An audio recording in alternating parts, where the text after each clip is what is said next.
ఒకవైపు అమెరికా ఇరాన్ల మధ్య cease fire కాల్పుల విరమణ జరిగింది. ఫ్రైడే రోజు పాకిస్తాన్లోని ఇస్లామాబాద్లో అమెరికా ఇరాన్ల మధ్య చర్చలు జరుగుతున్నాయి. ఏకంగా అమెరికన్ వైస్ ప్రెసిడెంట్ జేడీ వ్యాన్సే ఈ చర్చల్లో ప్రత్యక్షంగా పాల్గొంటారు అని వార్తలు వస్తున్నాయి. మరోవైపు ఇజ్రాయెల్ లెబనాన్ పైన దాడులను ఉధృతం చేసింది. ఒక్కరోజే 254 మందిని చంపేశారు. సో మీకు లెబనాన్ పైన తన యుద్ధం కొనసాగుతుందని ఇజ్రాయెల్ ప్రకటించింది. సో ప్రతీకారంగా ఇరాన్ ఇజ్రాయెల్ పైకి మిసైల్స్ ప్రయోగించింది. గల్ఫ్ దేశాలపైకి కూడా మిసైల్స్ ప్రయోగించింది. సో ఇప్పుడు సీజ్ ఫైర్ ఉందా ఎవరికి అర్థం కావడం లేదు. కాల్పులను విరమించారా, కాల్పులు జరుగుతున్నాయా అంటే రెండు ఏకకాలంలో జరుగుతున్నాయి. There both fire and cease fire coexisting in West Asia which is practically not possible, but that's what is happening. ఈలోగా ఇరాన్ స్ట్రెయిట్ ఆఫ్ హర్మోజ్ను మళ్ళీ బ్లాక్ చేస్తున్నట్లు ప్రకటించేసింది. సో దీన్ని ఇప్పుడు ఇజ్రాయెల్ దాడుల నేపథ్యంలో ఏంటి ఇక్కడ సమస్య ఎందుకు వచ్చింది మరి ఇది అంటే సమస్య లెబనాన్లో ఇరాన్ మద్దతుదారులైన హిజ్బుల్లా ఇజ్రాయెల్తో రెసిస్ట్ చేస్తోంది. ఇజ్రాయెల్ సౌత్ లెబనాన్లోకి కూడా చొరబడింది. హిజ్బుల్లా రెసిస్ట్ చేస్తుంది. ఎర్లీ 80s పాలస్తీనా లిబరేషన్ ఆర్గనైజేషన్ తరిమి కొట్టడానికి ఇజ్రాయెల్ లెబనాన్లోకి ఎంటర్ అయితే అక్కడ రెసిస్టెన్స్ నుంచి పుట్టింది హిజ్బుల్లా ఇరాన్ యాక్సిస్ ఆఫ్ రెసిస్టెన్స్లో ఒక ప్రధానమైన భాగం. దీన్ని America, west, Israel axis of evil అంటారు. నువ్వు పేరేదైనా పిలువు, కానీ ఇరాన్తో సంబంధం ఉన్న సంస్థ. సో ఇరాన్ ఏమంటోంది, సీజ్ ఫైర్ అనేది అప్లైస్ టు ఆల్ రీజన్స్, ఒక ఇరాన్కే కాదు లెబనాన్కు అంతటికీ వర్తిస్తుంది అని ఇరాన్ అంటుంది.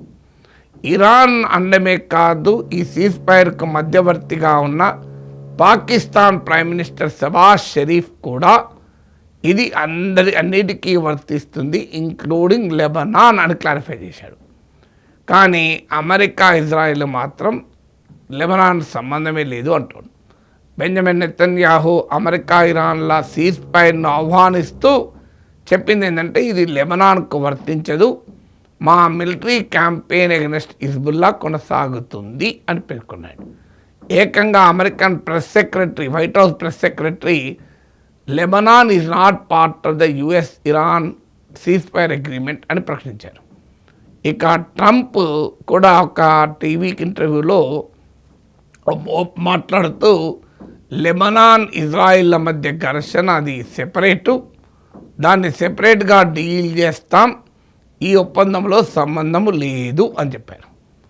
సో ఇరాన్ 10 పాయింట్ ప్రోగ్రాంలోనూ 5 పాయింట్ ప్రోగ్రాంలోనూ అన్నిట్లో ఉన్న ముఖ్యమైన అంశం ఏంటంటే తమపైనే కాదు తమ మిత్ర సంస్థలపై కూడా దాడులు ఆగాలి అని.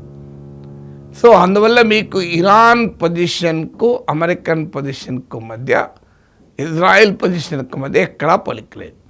పైగా డీల్ని ఇంటర్ప్రిట్ చేయడంలో కూడా భిన్నాభిప్రాయాలు ఉన్నాయి. అసలు ఫ్రైడే రోజు పాకిస్తాన్ వేదికగా జరిగే చర్చలే జరుగుతాయా అనే అనుమానాలు కలుగుతున్నాయి. ఇది పాకిస్తాన్ వేదికగా జరుగుతుంది కనుక ఇజ్రాయెల్ ఈ చర్చలో పాల్గొనడం కూడా అనుమానాస్పదమే. సో ఇక ఇజ్రాయెల్ అధ్యక్షుడు ప్రైమ్ మినిస్టర్ నెతన్యాహు ఈ వార్ ఆపడానికి సిద్ధంగా లేడు. వారంటూ లెబనాన్లో ఆపకపోతే మేము ఒప్పందం నుంచి కూడా బయటికి వస్తాం అని ఇరాన్ ఏకంగా హెచ్చరించింది కూడా. Will come out of the deal అని హెచ్చరించింది. సో ఎందుకు 24 గంటలు కాకముందే ఇంత కావస్గా ఉంది అంటే ట్రస్ట్ లేదు, ఎవరి మీద ఎవరికీ నమ్మకం లేదు. ఎందుకంటే గతంలో కూడా ఇజ్రాయెల్ పాత్ర మనకు తెలుసు, ఇప్పుడే కాదు. జూన్ 2025లో వారప్పుడు, ఫిబ్రవరి 2026 వారప్పుడు కూడా మీరు చూడండి, సరిగ్గా అమెరికాకు ఇరాన్కు చర్చలు జరిగి ఓ కొలిక్కి వస్తాయనుకునే టైంలో ఇజ్రాయెల్ దాడులు చేస్తుంది. మీకు జూన్ 2025లో అదే జరిగింది. ఫిబ్రవరి 2026 నేను చాలాసార్లు చెప్పాను, 28 ఈ వార్ మొదలైంది, ఫిబ్రవరి 28. 27th రోజు ఒమాన్ ఫారెన్ మినిస్టర్ అమెరికాకి ఇరాన్ల మధ్య మీడియేట్ చేసిన ఒమన్ ఫారెన్ మినిస్టర్ ప్రకటించాడు 24 గంటల్లో డీల్ కుదురుతుంది. ఇద్దరి అమెరికా షరతుల్ని ఇరాన్ దాదాపు అంగీకరించింది అని ప్రకటిస్తున్నారు. అంత క్లియర్గా ప్రకటించిన తర్వాత కూడా ఎందుకు వారు మొదలైంది అంటే బెంజమిన్ నెతన్యాహు ట్రంప్ను ఒప్పించగలిగాడు. సో ట్రంప్కు నెతన్యాహు ఇచ్చిన పిక్చర్ ఏంటంటే కపుల్ ఆఫ్ డేస్లో రెజ్యూమ్ కొలాప్స్ అవుతుంది, ఇరాన్ మన చేతికి వచ్చేస్తుంది అని చెప్పాడు. సో అక్కడే మిస్క్యాలిక్యులేషన్ అయిపోయి, మిస్ఫైర్ అయిపోయి, మిస్క్యారేజ్ అయిపోయి ఇప్పుడంతా మిస్ అయిపోతుంది. సో ఇప్పుడు మరోసారి ఇజ్రాయెల్ ఈ ఒప్పందము కుదిరి, తాత్కాలిక ఒప్పందం కుదిరి, ఒక కాంప్రిహెన్సివ్ అగ్రిమెంట్ ఫస్ట్ 2 వీక్స్ సీజ్ఫైర్కి అగ్రిమెంట్ కుదిరి కాంప్రిహెన్సివ్ అగ్రిమెంట్ రేపు జరగబోతుంది అనగా మళ్ళీ దాడులు ఉధృతం చేసింది. అంటే డీల్ మేక్ చేస్తామని ట్రంప్ అంటే డీల్ బ్రేక్ చేస్తామని ఇజ్రాయెల్ అంటుంది. మరి డీల్ మేకర్కు డీల్ బ్రేకర్కు మధ్య ఎలా కుదురుతుంది? Trump wants to be a deal maker, Netanyahu wants to be a deal breaker. ఎందుకు మరి ఈ డిఫరెన్స్ కూడా ఎందుకు ఉంది అంటే అమెరికా అధ్యక్షుడికి ఈ వార్ ఎంత ముందు ఆగితే అంత పొలిటికల్గా లాభం. ఎందుకంటే తానొకటి తలచితే ఇంకొకటి జరిగింది. అక్కడ కంప్లీట్ మిస్క్యాలిక్యులేషన్లతో రాంగ్ స్ట్రాటజీతో ఎంటర్ అయ్యాడు. సో ఎంత తొందరగా బయటపడితే అంత బెటర్, విక్టరీ ప్రకటించుకొని. నవంబర్లో ఎలక్షన్స్ ఉన్నాయి. ట్రంప్ తీవ్రంగా పబ్లిక్ ఒపీనియన్ వార్కు వ్యతిరేకంగా ఉంది. సో ట్రంప్ పొలిటికల్ సర్వైవల్కు డీల్ కావాలి, అందుకే ఈ wants to be deal maker. Netanyahu political సర్వైవల్కు డీల్ బ్రేక్ కావాలి. ఎందుకంటే ఒక్కసారి ఈ డీలే జరిగి మిడిల్ ఈస్ట్ పీస్ఫుల్గా ఉంటే నెతన్యాహు ప్రభుత్వం పడిపోతుంది, ఎన్నికలు జరిగితే మళ్ళీ గెలవడు, ఆయన మీద కేసులు ఉన్నాయి సుప్రీంకోర్టులో, జైలుకు పోయినా ఆశ్చర్యపడాల్సింది లేదు. So Trump want to be a deal maker, అందుకొరకు అయితే Netanyahu wants to be a deal breaker. కానీ ఈ డీల్ మేకర్లు డీల్ బ్రేకర్లు ఒకవైపే ఉన్నారు. జనరల్గా డీల్ మేకరు డీల్ బ్రేకరు పరస్పర విరుద్ధ శిబిరాల్లో ఉంటారు. కానీ వీళ్ళు ఒకే వైపు ఉన్నారు. కామన్ ఇంట్రెస్ట్ ఉంది ఇరాన్ కట్టడి చేయాలని, కానీ ఆబ్జెక్టివ్ కామన్గా లేదు. అందుకే ట్రంప్ డీల్ కుదుర్చుకుంటే నెతన్యాహు యుద్ధాన్ని తీవ్రతరం చేశాడు. ఇరాన్ది ఒకటే, డీల్కు మేక్ అయినా బ్రేక్ అయినా అది లెబనానే కారణం అవుతుంది అని ఇరాన్ చెప్తుంది.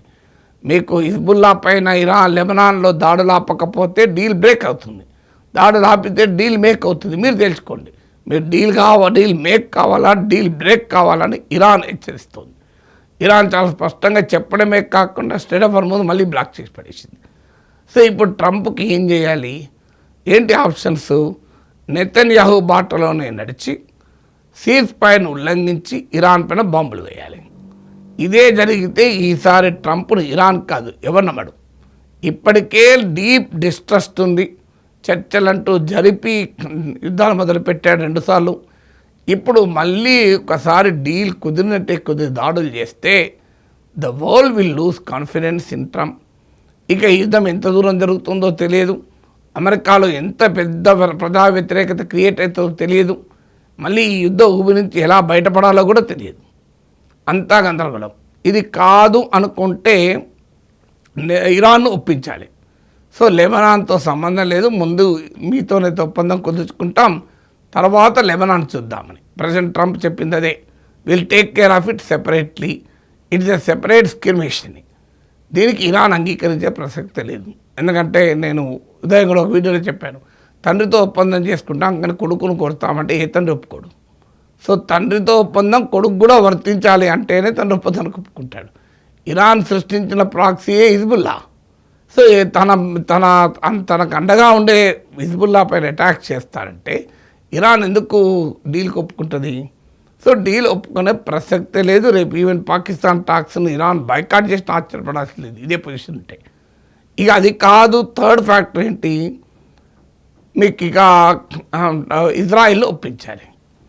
అది అమెరికా సాధ్యం కాదంటే అవుతుంది. ఇప్పుడు లాస్ట్ టైం కూడా జూన్ 2025 12 డే వారప్పుడు కూడా ట్రంప్ ఆపాలనుకున్నాడు, నెతన్యాహు ఆపాలనుకోలే, ఇంకా కంటిన్యూ చేయాలనుకున్నాడు. ఒక దశలో వినకుండా ఇజ్రాయిల్ ఇరాన్పై దాడులు కూడా చేసింది, ఇరాన్ కూడా ప్రతి దాడులు చేసింది. అప్పుడు ట్రంప్ చెప్పాల్సి వచ్చింది, Israel will not attack now. అన్ని రకాల యుద్ధ విమానాలు అన్ని వైపుల నుంచి వెనక్కిపోవాల్సిందే అని నెతన్యాహుకు ఒక రకంగా ఆర్డర్ జారీ చేశాడు. దాంతో నెతన్యాహు వెనుదిరిగాడు. సో ఇప్పుడు కూడా అదే రకంగా కనుక గట్టిగా ఉంటే నెతన్యాహు వింటాడు, లేకపోతే వినే ప్రసక్తి లేదు. ఇందులో ఏదన్నా పైకోటి లోపల డిసెప్షన్ ఉంటే మాత్రం ఇక ఈ వార్ మరింత భయంకరంగా సాగే ప్రమాదం ఉంది.